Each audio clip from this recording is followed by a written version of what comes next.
vamos a presentar a don José Hidalgo, más conocido en el sector vitivinícola como Pepe Hidalgo. Pepe Hidalgo es ingeniero agrónomo y con una experiencia de más de 30 años en el sector, trabajando en bodegas de máximo prestigio español. Bien, vamos a hacer una pequeña entrevista sobre la presentación que va a hacer esta tarde sobre la maloláctica. Y la primera pregunta, Pepe, ¿cuál es tu mejor maloláctica?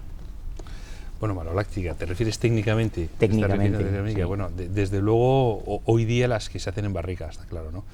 Y sobre ese tema es el que vamos a tratar un poquito esta tarde, ¿no? O sea, todo el desarrollo de la maloláctica en barrica. Hombre, es una técnica antigua, vieja, conocida, hay muchas bodegas que la emplean, pero con los conocimientos que hoy día hay desde el punto de vista técnico, sí es importante saber cómo se desarrolla, y en función de saber cómo se desarrolla tú podrás controlar y podrás sacarle un poco más partido a esa forma de elaborar un vino que de alguna manera intuitiva mucha gente hace, ¿no? De eso se trata, ¿no? De sentar las bases para la maloláctica. La maloláctica en algunas regiones es, por decirlo de alguna manera, un problema porque se retarda, en otras se solapa. ¿Qué eres partidario? ¿De una maloláctica solapada a la fermentación alcohólica? ¿De una maloláctica retardada para favorecer todas esas, diríamos, complejos, taninos, antocianos? Bueno, aquí hay varios criterios, ¿eh? Desde luego, si tú lo midieses con un criterio economicista, económico, está claro que el mercado te puede pedir, o la demanda de producto te puede pedir una maloláctica que yo llamo de primera época, es decir, una maloláctica de otoño, es decir, la que tienes tú solapada con la alcohólica, o mejor que solapada terminando con la alcohólica, ¿no? Eso es un criterio económico pues interesante, es cierto, ¿no? O sea, por ejemplo, pues un chacolí, o te estoy hablando de un albariño, un Rías Baixas que tengas que lanzar al mercado, como esperes abril, pues puedes tener problemas comerciales. Pero salvando ese tema económico, que no es poco importante, desde el punto de vista técnico, desde el punto de vista de evitar pérdida de color y que el vino quede más íntegro, está claro que la tendencia va hacia malolácticas de segunda época, ¿no? Llámalas de primavera, o tú las puedes forzar con un desfase en otoño, ¿no? Bien, un poco utilizando la tecnología de la microoxigenación que vosotros seguís, ¿no? Yo esa maloláctica con vuestra tecnología, la de microoxigenación, yo la llamaría una maloláctica de segunda época. En este caso, quizás cuando hablas de malolácticas de segunda época, te estás refiriendo también más sobre la maloláctica en barrica, que es a lo que tú hoy te vas a referir.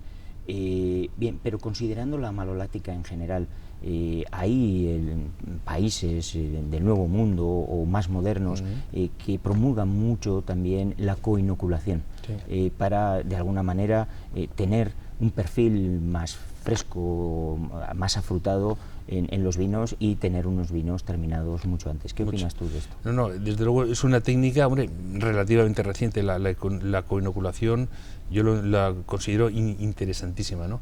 Pero yo distinguiría. Creo más en la coinoculación de blancos que no en la coinoculación de tintos, ¿no? Por el tema de estabilización de color que estamos comentando, ¿no? Estamos hablando de malolácticas en barrica, estamos hablando de tintos. Entonces, coinocular en fermentación o antes de fermentación con levaduras, bacterias lácticas, te puede cortar un poco esa posibilidad. Sin embargo, en blancos la experiencia es muy buena, es muy positiva, ¿no? Estás comentando, es facilidad de realizar malolácticas más rápidas, con conservación de fruta, etcétera, ¿no? Yo ahí distinguiría una de otra, ¿no? Bueno, también en la coinoculación de tintos podría ser interesante desde el punto de vista de vinos jóvenes, o en zonas vitícolas donde reiteradamente se producen problemas de arranques de fermentación maloláctica, que también existen, ¿no? Por temas de temperaturas, de exceso de grado alcohólico, carga polifenólica, etcétera, etcétera, ¿no? Pero efectivamente sí es interesante la técnica. Cuando te he hecho la primera pregunta sobre cuál es tu mejor maloláctica, y has comentado la maloláctica en barrica, ahora va relacionada con esa pregunta. Considerando la maloláctica en barrica, ¿en qué te basas? Es decir, ¿por qué en barrica? Porque estamos haciendo la maloláctica en un medio oxidativo, por decir algo, o en contacto mayor con el oxígeno, a diferencia de en un depósito de acero inoxidable donde estamos haciendo la maloláctica en un medio más reductor. Bueno, hablamos de maloláctica en barrica y claro, muchas veces también va asociado luego con la gestión de lías. Sí. Correcto, es decir, que la maloláctica en barrica no es el fin, el último fin, el último factor, sino que eso lleva también parejo acoplado, es íntimamente acoplado todo el manejo de lías, ¿no? Digamos de alguna manera que al hacerlo en la maloláctica en barrica, las bacterias van a favorecer la hidrólisis, la autólisis, mejor dicho, de las levaduras, ¿no? Es un problema de relación superficie-volumen, ¿no? Superficie-volumen, ¿no? Y luego eso va a llevar parejo también un manejo de lías, ¿no? Entonces, bueno, se trata de unir esas dos técnicas en una, ¿no? Bien es cierto que aprovechando esa idea de la maloláctica en barrica, técnicamente ya se puede hacer en depósito, incluso utilizando otros aportes de maderas distintos de la barrica para conseguir fines similares, ¿no? Pero el origen viene de una maloláctica en barrica. Independientemente de la madera, en la siguiente pregunta, porque ya estamos hablando quizás de un estilo de vinos bien definido, que hacen la maloláctica en barrica, que se va a hacer el batonnage, es decir, buscamos vinos bien equilibrados. Pero claro, esto no es posible hacer con mucho vino, con mucho porcentaje, con muchos volúmenes.